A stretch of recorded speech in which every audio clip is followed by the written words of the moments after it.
그래서 아까 그 기준국에서 쏴주는 그 보정신호, 그 보정신호를 이제 우리나라는 국토지리원이라는 데서 운영을 해주고 있어요. 이거는 우리나라 굉장히 잘 돼 있는 부분 중에 하나인데, 우리나라는 이거를 공짜로 지원을 해주고 있어요. 공짜로 이 보정신호를 계속 쏴주고 있거든요. 근데 해외 같은 경우에는 이 보정신호 받으려면 돈을 내고 이용을 해야 되는데도 많고, 그리고 이게 아니고 자기가 이제 기준국을 자체적으로 세워서 이렇게 쓰는 데도 많거든요. 그러면 또 그 기준국 장비를 또 사야 되잖아요. 그럼 그것도 또 뭐 한 천 몇백만 원, 2천만 원 이렇게 하거든요.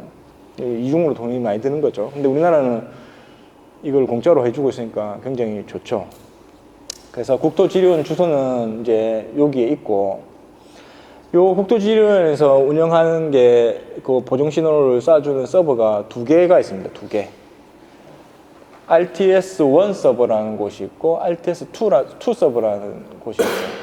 요 1번 서버, 2번 서버라고 보시면 되는데, 1번 서버는 이게 운영한 지 오래됐어요. 그래서 굉장히 안정적으로 지금 돌아가고 있고, 2번 서버는 비교적 최근에 이제 이게 만들어졌어요. 근데 1번 서버 같은 경우에는 한 번에 들어갈 수 있는 사람들이 제한이 있어요. 접속할 수 있는 사람들이 최대 1200명으로 알고 있어요. 최대 1200명으로 알고 있고, 그리고 그 전에는 아이디를 하나 만들어 갖고 여러 명이 같이 돌려 쓸 수가 있었어요.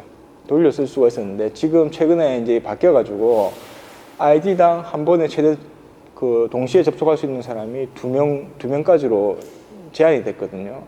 그래서 이제 이 레벨기를 쓰시려고 하면은 여기 국토지리원 들어가 가지고 회원가입을 하시고 아이디를 꼭 만드셔야 돼요.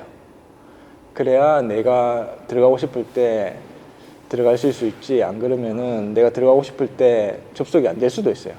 그래서 질문 좀 해도 되나요? 네네, 언제 마음대로 질문하십시오. 언제든지.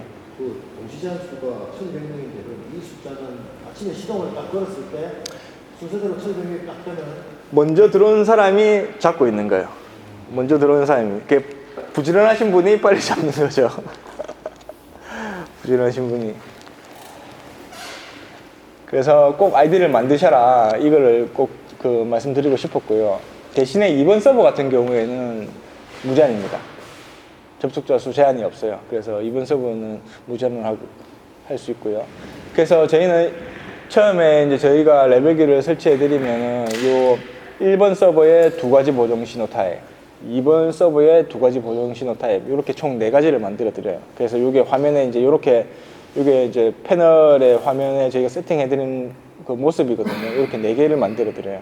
그래서 그때마다 잘 잡히는 보정 신호를 선택해서 사용하실 수 있도록 이렇게 만들어 드리거든요.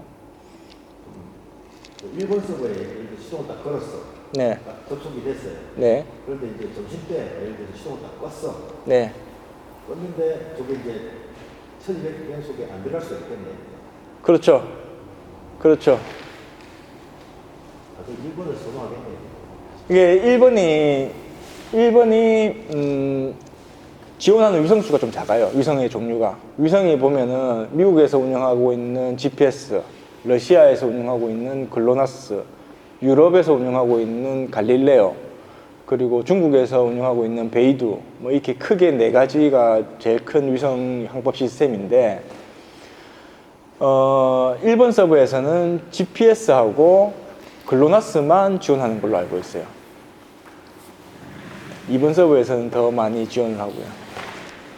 대신에 1번 서버는 상대적으로 좀 안정적으로인 걸로 알고 있고, 2번 서버는 저희 측량사분한테 한번 듣기로는 최근에 만들어져서 간혹 가다가 불안정할 때가 있대요. 레벨 값이 이렇게 한 번씩 이렇게 튈 때가 있대요. 2번 서버는. 뭐 그런 단점이 있는데, 그거는 뭐 차차 좋아질 거니까. 예, 뭐 그렇다는 거고. 그래서 이 보정 신호의 요 앞에 보면 이름을 보면은 저희가 4개를 만들어 드린다고 했잖아요. 4개를 만들어 드리는데, 보정 신호도 아까 그 보정을 하는 방법의 원리는 아까 말씀드린 거하고 크게 다르지 않습니다. 크게 다르지 않는데, 그래도 조금 안에 세부적으로 더 들어가면은 조금씩 다르거든요. 그래서 그게 보정 신호의 타입이 몇 가지가 있어요. 제일 이제 많이 쓰는 것들이 이제 요 저희가 설정해드리는 요 네 가지 중에 타입으로 치면 세 가지거든요. 세 가지인데 첫 번째 싱글 RTK. 싱글 RTK라는 게 있어요. 싱글 RTK는 뭐냐면 요 근처에 있는 기준국 중에서 여러 개가 전국에 엄청나게 깔려 있거든요. 그 중에서 제일 가까운 기준국 한 개한테만 보정 신호를 받는 거예요. 그게 싱글 RTK고요. VRS라는 또 보정 신호가 있어요. VRS는 뭐냐면 가상 기준점이라고 해가지고 내 근처에 있는 세 개의 기준국으로부터 얘네가 보정 신호를 가상으로 만들어줘요.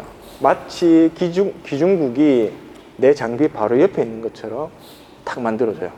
그래서 거기서 이제 신호를 받는 것처럼 속이는 거예요. 얘는 굉장히 정확도가 높죠. 이번 서버에서도 VRS를 운영을 하고 있고, 그 다음에 FKP라는 방식이 있어요. FKP라는 방식은 뭐냐면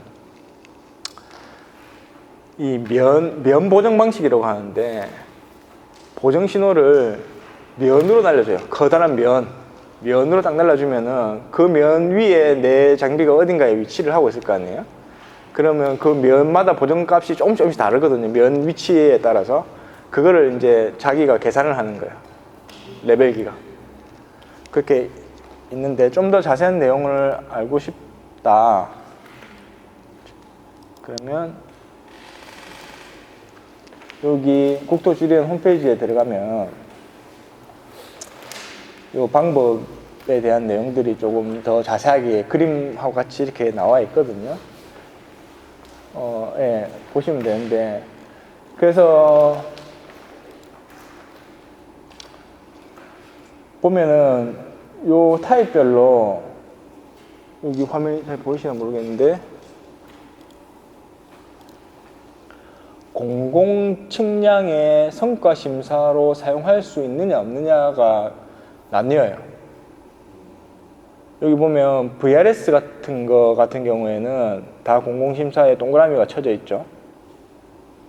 그 다음에 FKP도 동그라미가 쳐져 있어요. 그런데 여기 보면 여기 RTK라고 되어 있는 게 여기 싱글 RTK거든요. 싱글 RTK. 이건 공공심사에 사용할 수 없다고 되어 있어요. 그런데 왜 스패너는 이거 보정 신호도 여기에 미리 세팅을 해주냐? 요 싱글 RTK를 제외한 나머지는 기준국을 한 개가 아니고 여러 개를 이용해 가지고 보정 신호를 받아요. 그래서 굉장히 상대적으로 정확하죠.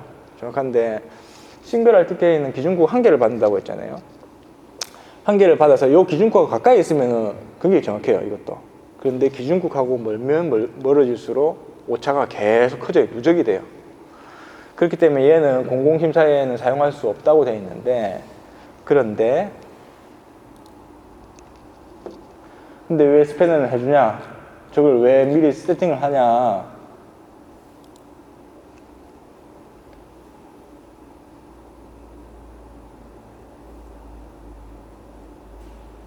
이게 현재 우리 아까도 화면 안 보였어요. 죄송합니다. 이게 현재 우리나라에서 운영 중인 기준국들의 위치입니다. 굉장히 촘촘하게 되어 있죠. 아까 싱글 RTK 같은 경우 기준국에서 멀어지면 멀어질수록 오차가 누적이 된다고 했잖아요. 저희 레벨기 같은 경우에는 보통 일반적으로 10km, 기준국에서 10km 떨어질 때마다 1전이 차이 난다고 하거든요. 1전에 오차가 누적이 된다고 하거든요. 그러면 20km 떨어지면 2전, 30km 떨어지면 3전 이렇게 차이가 나잖아요. 그런데 지금 우리나라에 지금 운영하고 있는 기준국들을 보면은 기준국하고 기준국 사이 거리가 40km에서 60km 사이에 다 세워져 있어요. 그러면 내가 그 중간에 어딘가에 장비가 있을 거 아니에요? 그러면 아무리 멀어도 20km에서 30km 정도 수준인 거예요. 그러면 오차가 나면은 2전에서 3전이 날 수가 있는 거죠. 그 정도면 충분히 사용할 수 있는 수준이기 때문에 저희는 싱글 RTK도 맨 처음에 설치를 할 때 그 세팅을 해드려요.